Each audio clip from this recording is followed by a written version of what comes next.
Welcome to the Capital News. I am your host, Alex Karitis. Today is May 20th, 2019. Thank you so much for joining me. I hope everyone enjoyed their weekend. So a few things we're going to touch on today are some updates to my letter that I had written to the president. That was part of last week's podcast. I took the time to read that aloud to you guys. Hope you enjoyed it. Also hope you took the time to actually read it so you can maybe pause, reflect on some things, take some further notes, whatever you wanted to do with it. Agree, disagree with me, but you can find that on thecapitalnews.com, thecapitalnews.com. So check out our letter to the president. Leave your comments. Going to go around the horn. We're going to talk about Senator Kamala Harris. She was in the news. Now she's talking about equality with the gender gap, the quote-unquote gender gap between men and women. So she's on that bandwagon, which is no surprise. We also have the leader of the Senate, Senate Mitch McConnell of Kentucky, talking about one of his priorities right now is increasing the age in which you can smoke cigarettes, in which you can legally buy cigarettes and tobacco products. It's 18. He wants to raise it to 21. That is a top priority. So stop the presses. Some updates to the U.S.-China trade talks because there was some news regarding Huawei, the Chinese technology firm, which we were mentioning also last week. So there's some updates on that. We also were talking about the Iranian tensions mounting between Iran, Saudi Arabia, and the United States. So we're going to mention that briefly. This week, on May 23rd, we have the European parliamentary election, so we're going to touch on that briefly. But to kickstart everything off, I want to discuss the letter to the president because not only was this posted as a podcast, not only was this posted to the capitalnews.com website, but everything that we do, when I publish my podcast or when I publish an article, it goes to several sources. Obviously, it goes to thecapitalnews.com. It goes to our YouTube channel. It goes to our Facebook page. It goes to our LinkedIn page. It goes to Twitter. And of course, if you're not following or subscribed to any of that, I do ask you guys to just go on our website, thecapitalnews.com, and then you can scroll down a little bit, and then you'll have all of those those icons there. Click on them, subscribe, and you can follow us there as well. So I took the extra time to actually boost that letter on Facebook as a quote-unquote advertisement, if you will, out there. And I was obviously hoping that the majority of people who responded would have done so in a thoughtful, constructive manner. Of course, that was the eternal optimist that exists within me for some reason. I still don't know why that's the case, but it is. That just didn't happen. Let's just put it that way. I don't think anybody read it. There was not a huge increase in my traffic to the podcast, so people weren't listening. I don't believe they read it. I think they saw the headline. I think they saw the picture of President Trump, and that was it. Headline and a picture, let's debate. We don't know what it's about. We don't know its extent.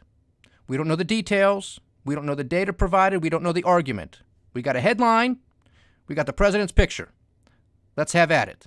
That's all it was. I'm not even going to respond or tell you guys what was said in this discussion thread. I'm not even getting involved with it on my discussion thread, my own discussion thread on my own advertisement for the letter to the president. Because there are sentences that are not sentences. There are thoughts that are so incomplete it's not even funny.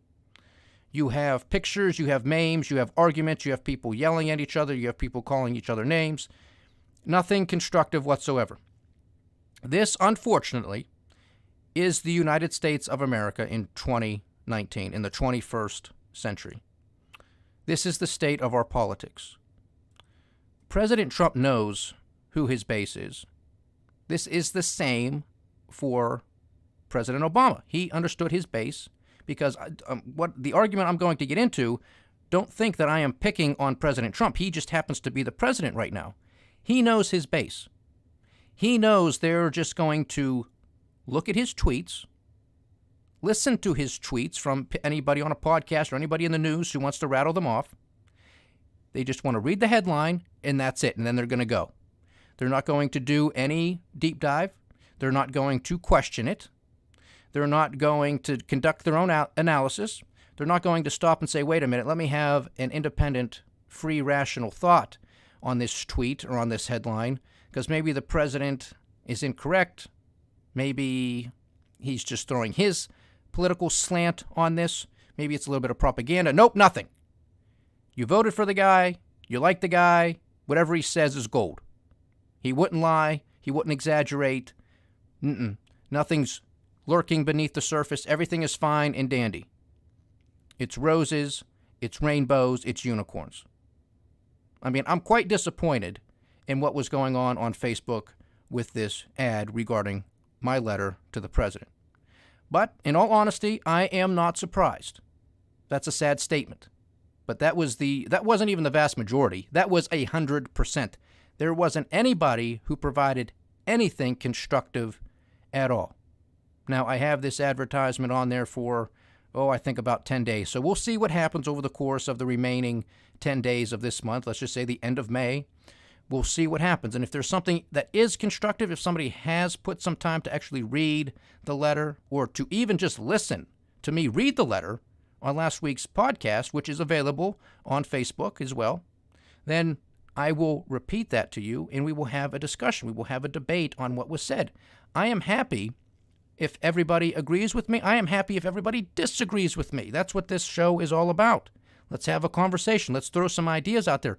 Let's not just throw out headlines and pictures and call it a day, because that doesn't make any difference than what we're dealing with this president, with the former president, and with the politicians that we're going to see through 2020. Nobody wants to provide the truth. Nobody wants to do any type of analysis. I see a picture, I see a headline, boom, that's it.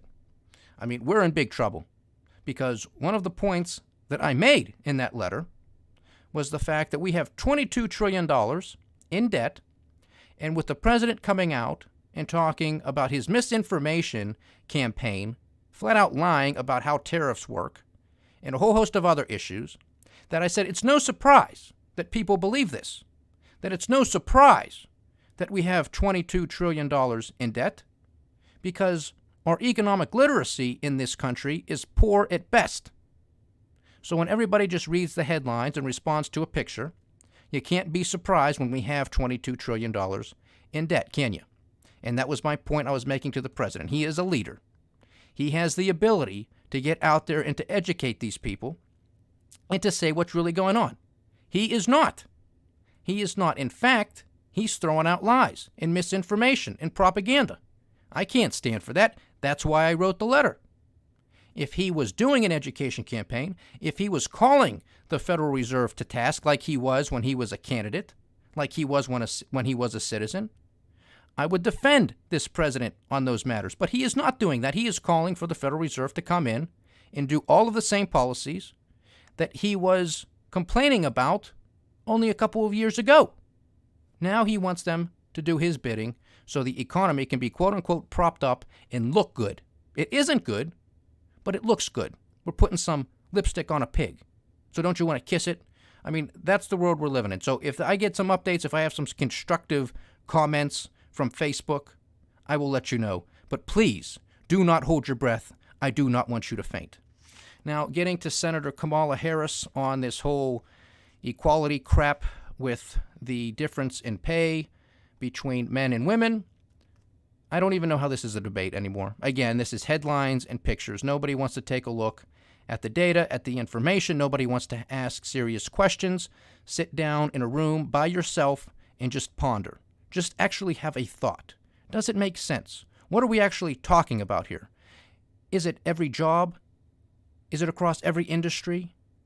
Because if she's president, she wants to work with Congress, I would presume, because Congress makes the laws, that she would actually fine or tax corporations and businesses who do not pay men and women the same amount. Okay? That's what she says. These people are lunatics. This is why I call them lunatics. The front runners, most definitely lunatics. They are embracing socialism with both hands. And everybody seems to be fine with it. On that side, on the Democrat side, they have no idea what they are getting themselves into. But are we surprised? Headlines and pictures is all it takes. Let's ask some serious questions here. Let's do some actual role play here as to what actually takes place in the real world.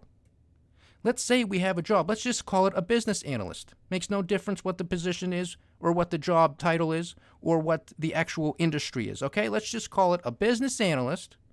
They're doing some work. We got two people. We got Jack and we got Jill, okay? Business analyst, same job description, boom. Position, as advertised, is for $60,000 a year.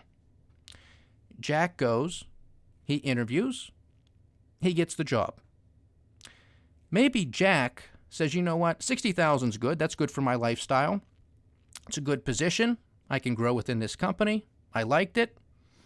But you know what, an extra $5,000 would go a long way for me. So he asked the question. I'm going to accept the offer, but you know what, can we do 65,000? And maybe they go back and forth, but they agree, 65,000 it is. Now Jill, she interviews, she does well, she likes the company, 60,000 is good for her lifestyle too. But Jill doesn't ask for 65,000. She just accepts the 60. Is there anything wrong with that?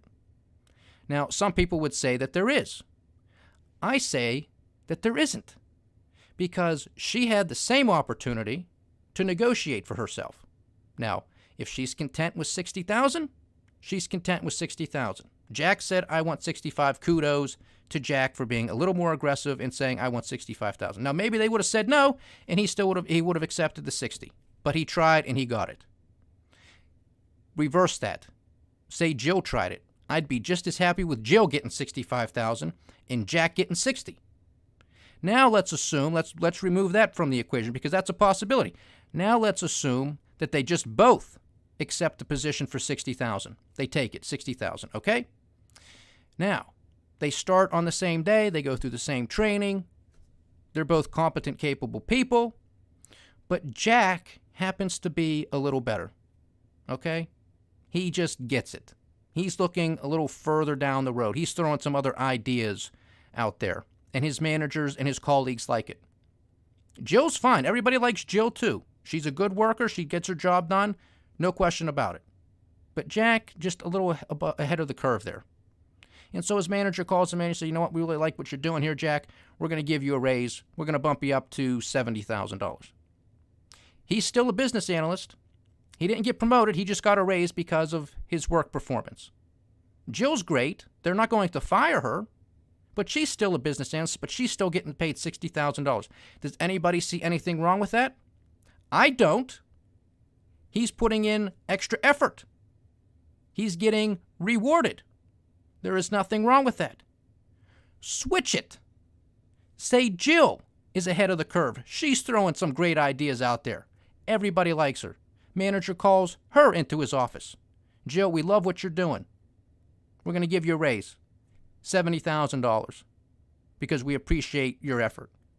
I wouldn't have a problem with that either. And you know what? Neither should anybody else, because it's not your business. It's the entrepreneur's business. It's that of the CEOs and the chairman being responsible for the shareholders. It's those managers. It's their business. It's not yours. It's not the president's. It's not Congress's. This is beyond a slippery slope. We're down the hill. You people got to wake up. This has nothing to do with equality. This has everything to do with control. This is just the argument they want to put in your face. This is just the pretty picture and the catchy headline that says, oh, now I got to go off on some tangent because there's a headline and there's a picture. This is ridiculous. Ridiculous. And there's no other way to put it. The other thing you have to take into consideration is there are fundamental differences between men and women. And that is a great thing.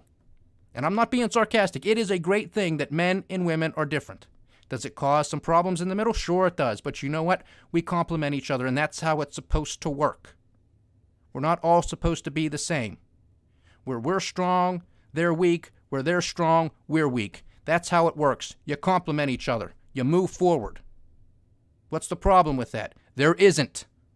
Don't overthink it. Don't overcomplicate it. There isn't a problem with it. So since we are fundamentally different on a number of issues and on a number of things, just how we think, men prefer to study problems. Women prefer to study people. That's why you have more men in science, in medicine, in technology, in engineering. That's why you have more women being teachers, in nurses, in social service workers. That's what they're interested in. Now, when you look at those types of fields, what happens to pay more money? The engineers get paid more money than the teacher does. That's no surprise, nor should it be. So I don't know what they're talking about when they need equality. What do they mean? Go back to the business analysts. Maybe you have a female and she's out there and she's an engineer. Apply it to the engineers. If she's better than Bob, she can get paid more than Bob. If she's not better than Bob, then Bob can get paid more. What's the problem? There isn't. This is going to be front and center the whole way through. You also have to look at total compensation. Because again, men and women are different. Men might say, yeah, I'll work 60 hours a week. I got no problem with that. Just pay me more. Women might say, you know what? I don't like that. I prefer a more work-life balance. I'd rather work 40 hours a week. Or maybe, you know what? I need a little bit more on the benefit side of things. Or maybe I need some more time off. And, my pay will be reflected in that. So I'll get more time off, but I'll take a pay cut. What's wrong with that? Absolutely nothing. If that's what she decided, aren't we supposed to be in support of women's rights and women choosing? Well, maybe she made the decision, she chose, I should say, to say, you know what, I'll take a little bit of a pay cut if this is how I'm going to negotiate. Yeah, it's $60,000.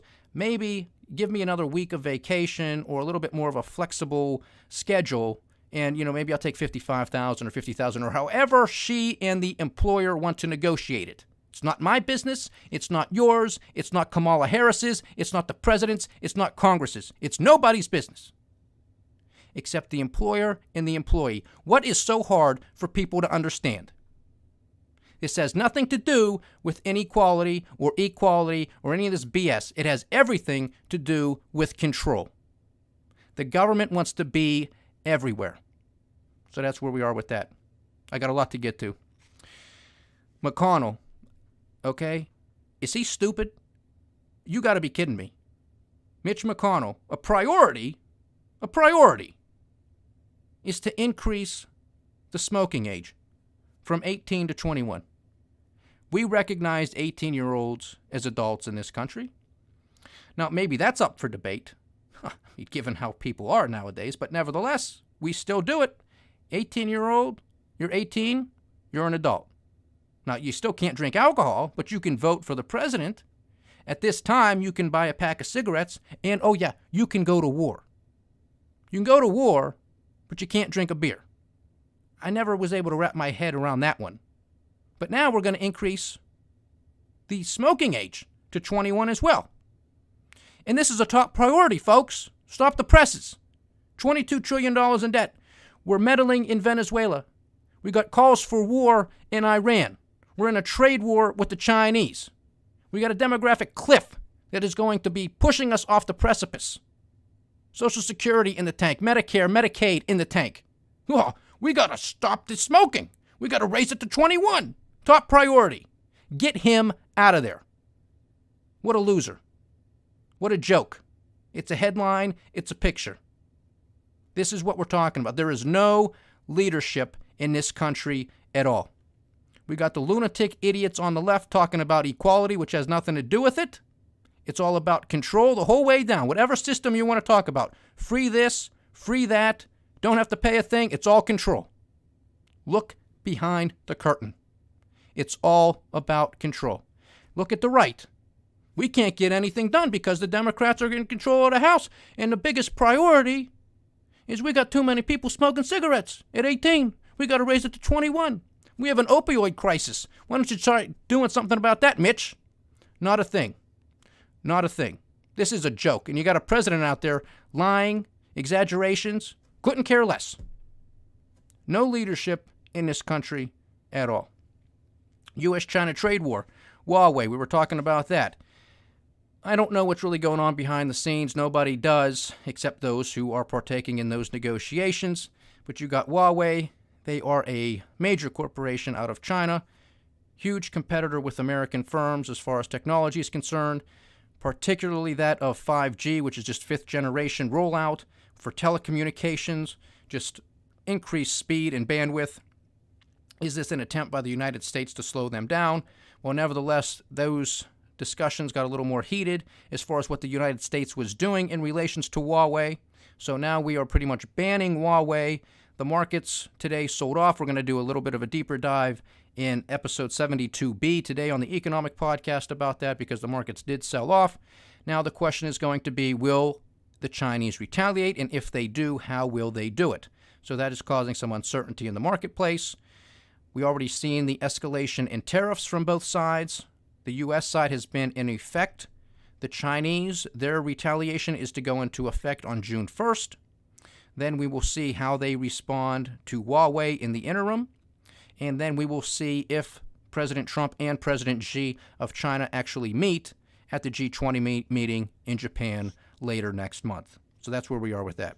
The Iranian tensions, well, of course, we are told by people within the Middle East, particularly that of Saudi Arabia, who is no friend of the Iranians, is saying, yeah, you know what, all of that crap that took place last week with the oil tankers being sabotaged, yeah, it was the Iranians. Don't worry about it. We're telling you the truth. Just come over here and take care of them. And President Trump took to Twitter because that's how he gets his policies out. That's what he says. And he says, you know what, Iran, if you threaten us again, it will be the end of Iran. That's it. It'll be the end of Iran. Now, this is a little bit different, in my opinion, than talking and manipulating the markets. The president, the government has nothing to do with the stock market and the economy. It shouldn't. It shouldn't. It has everything to do with defending this country. His role, one of his most important roles as being commander-in-chief, is protecting this country. So with him talking about Iran and wanting to play the strongman, I don't object to that. I don't have a huge problem with that. I got a huge problem with him tweeting and manipulating the markets because that's not his business. That's an abuse of his power. Him talking about foreign policy is in his realm. Him talking about national defense is his job. So if he wants to use this as a tactic to move them away from getting aggressive, if this is a tactic to get them to the negotiating table, I'm all for it. I'm all for it. I do not want to go to war. I don't want to send anybody's children over there, mother, daughter, sons, daughters. I don't want it to happen. We don't have the people for it. We don't have the money for it. We shouldn't be involved with it. But we have to pay attention to it because it is getting very tense. And this is just Iran. We're still down there meddling in Venezuela, don't forget, too. So we're going to be in two hemispheres here fighting wars. I hope to God not. Now, just in a few days, on May 23rd, we have the European parliamentary elections. What's going to take place? Well, what we've been discussing here, what I have been theorizing, is we are likely to see a lot of populists, a lot of people who are going to be more for their country than they are for this European project. So you're going to have a lot of people like Nigel Farage out of the UK, starting the Brexit Party, who are likely to have a lot of his supporters and people of his like-mindedness getting into the EU. From the UK, from Italy, from Greece, from Spain, everywhere. Everywhere. There is a populist uprising throughout. The only question is, to what degree will that take place? Of course, I could be wrong. But that is how I am reading the tea leaves. That is what I am expecting to happen. We will see. It's only a few days away. The markets, how are the markets going to respond to that? Well, check out episode 72B, again, today's economic podcast, because I am going to go all around the world like we have been recently here with all of the volatility that we've been witnessing over the past couple of weeks, especially in regards to the escalation of the U.S.-China trade talks. So we're going to go around. We're going to talk about the U.S. markets, the European markets, and the Asian markets. And we're going to have a discussion about how everything is starting to really play and feed off of each other. And it's going to be very interesting to see how this all unfolds, especially if you have a whole bunch of people such as Nigel Farage in the EU Parliament, because it's going to cause a huge ruckus. We already know, with all of the discussion that we have had here on this podcast in relation to Brexit, that we know that a lot of members that are already members of the EU Parliament are concerned that Nigel Farage is going to go back because he's already a member. But now it's not just going to be Nigel Farage and a handful of other people. It's going to be a whole host, dozens, maybe hundreds of people going back in there that are like, nope, you know what, we don't like this project. And if we're going to have this project, it's going to be a lot different. Because not only are you going to have to deal with us, you're going to have to deal with our staff members, you're going to have to deal with everybody because we don't like it. You think Brexit's a problem? Wait until Italy wants to leave. Just wait. Now, is that going to happen? Who knows? It could. There's a populist uprising. That economy is in recession. Things are not getting better over there. I mean, folks, buckle up. It's getting very, very interesting. Thank you so much for joining me today, ladies and gentlemen. It's been a pleasure having you as always. Please like, share, subscribe, get the word out. Leave your comments. We do love hearing from you. And make it constructive. Not just read the headline, look at a picture. Come on now, I know you're better than that. This is the Capital News. I am Alex Kreitis. Godspeed.